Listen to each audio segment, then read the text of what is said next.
The fourth set will be played on Neo Planet S. Spawning in the top right-hand position, the Blue Zerg from CJ Entis. A ZvP specialist. His name is Hydra. His opponent, a PBZ specialist from WOONGJIN Stars. His name is Free, spawning as Red Protoss from on Neo Planet S. Where is he from? Where is he from? I don't know. He's from Ire. That was the correct answer. S and M. You get no points. Fine. No points are awarded to Gryffindor. To be exact, he's from Gyeonggi-do, where his practice house is. He used to be from Yongsan, where his practice house used to be at. Okay. All right. That's good enough for me. Good enough? Okay. Good. I am satisfied. Okay. That's all I need. That's just what I needed. Now, CJ and WOONGJIN, they used to be in the same team, same building actually. Yeah.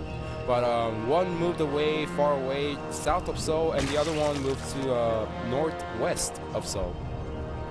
Wait, so how far are we away from the northwest one? Very close to it. Yeah, in fact, remember when we went to Team 8?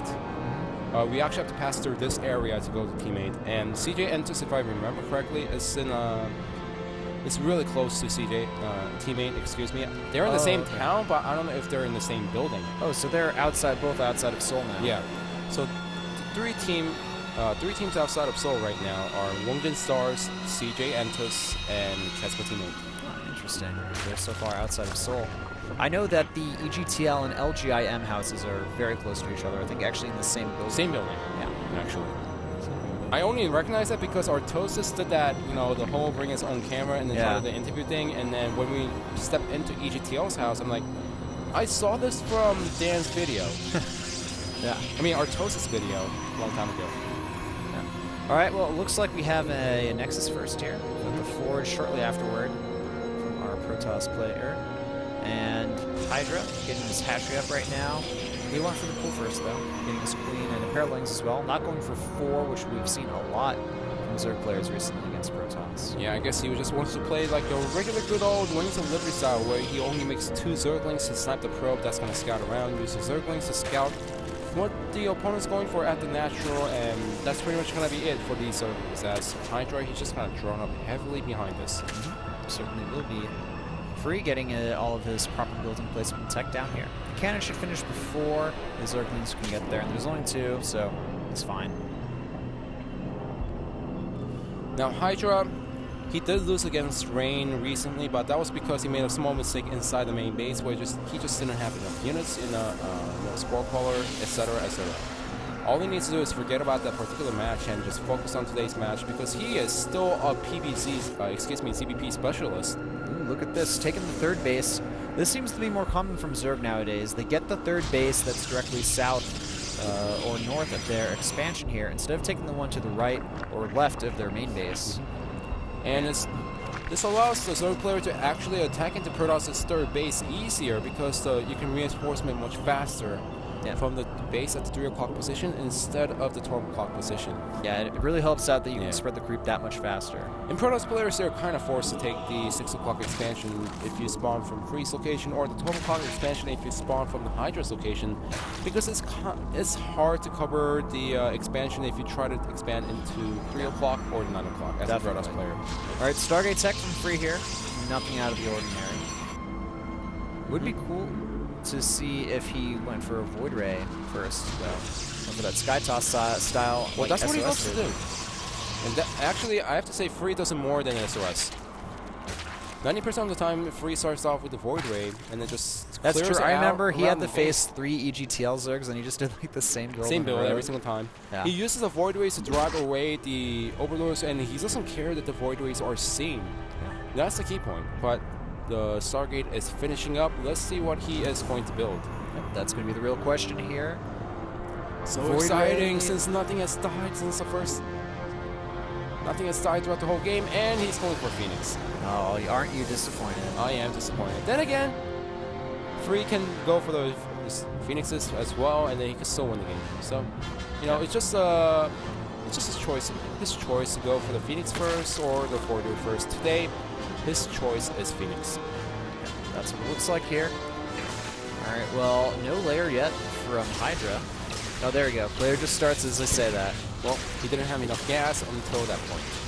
All right, we have continued Phoenix production behind this from Free, so he's not going to be going into Void Rays or anything like that. At least not now. And not making any more Phoenix here. He's got 2, I believe, now. Unless he counts that other one at like the last second. Nope, there it is. And he's not making any more Phoenix. That's something important to point out here. Now, this could be a mistake, but okay, he's getting a lot of gateways now. He's getting his +1 attack. Well, up to 3 gateways is just standard at this point. Standard. Okay, never mind. He's making another Phoenix. Okay, so he was just skipping out a little bit to get the gateways out, to get the robo out. I thought he was going to go for a timing attack, but no, he was just skipping out a little bit to get the other buildings out. I kind of was reading into it, and I wanted him to go for a timing attack. Same here. But it didn't end up being that way. Lots of spore crawlers being built right now. They're going to force the Phoenix away for now. They will return in greater numbers, though. So you have to be out before it gets dark. Wow. I don't know how Hydra snuck in the Overlord in that position, and the Overseer is going to get us complete scouting.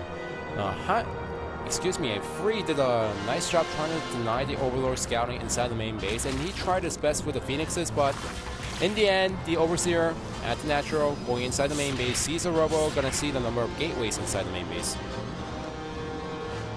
Well, I mean, this is pretty standard opening from Protoss here.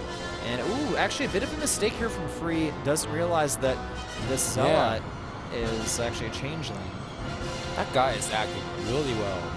Yeah, he is. He's it's like a CIA agent, man. You know what actually would be really cool? If you put the Zealot in hold position there, and Free never realized. How funny would that be? Well, that would be really funny, but for now, it didn't work out. Behind this, a third base on the way for Free, 9 minutes, 50 seconds into the game. Hydra, now he is drawn up heavily at this point, getting up to 6 Hydras and then getting a Spire. Now, look at this. We have a Mothership Core on the way, 10 minutes into the game. I'm still mixed about Protoss players that really delay their Mothership Core. Well, the matchup is PBC, so you don't need it as much. You have the cannon to defend against some type of attack, and if you see an all-in from the third player, yes, you will Chrono Boost out the Mothership Core. Oh, is he going to get it? Up until then, you don't really need to focus on getting the Mothership Core unless you want to go for early harassment with the 2 Stalkers, 1 Zealot, and a Mothership Core to get the Queen. All right, look at this, though. We have a Void Ray completing here for Free, in addition to his first Colossus. So it looks like he wants to go into the Void Ray Colossus unit composition here. 6 Corruptors already on the way. Yeah. For Hydra, though, he's not going to have any of that. Also, a good amount of Hydras on the creep for defense as well. Lots of Zealots and Sentries here, though. So Free to defend that third base. Here's the thing.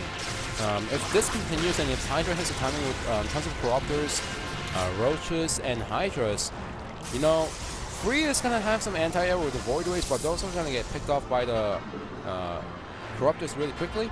And no Stalkers in the main army to attack the Corruptors once the Void Rays get taken out. Now, this is the weakness of going for Void Ray and Colossus at the same time. You don't have a lot of anti-air to deal with the high Corruptor counts. And ooh, behind this Free is getting 2 more Stargates, but this is going to be the most vulnerable point in this game here. Yeah, well, now Free knows that his opponent is moving out on the map. He needs perfect force fields, but even then, the Colossus and the Void Ray are toast at this point. We have the Mothership Core being added in here. Where's that Nexus Cannon? Nice. Time Warp going down there, but I'm not sure if it's enough. I think that Hydra's just going to overpower his opponent here. This was a mistake by Free. You can't go for this competition if you can defend indefinitely, but the problem is the Void Rays are getting taken out. The Hydras are just eating away on the Void Rays. The Mothership Core isn't even there. The third base is going to get taken out. Once again, Hydra proving how powerful he is in this matchup. GG. That was a mistake by Free. If you go for the composition, you need to fake out the Zerg to make sure they don't go for a strong timing push, because Protoss players, they always die. Usually it's a Colossus and Stalker-based army slowly transitioning into Void Rays as the game goes on.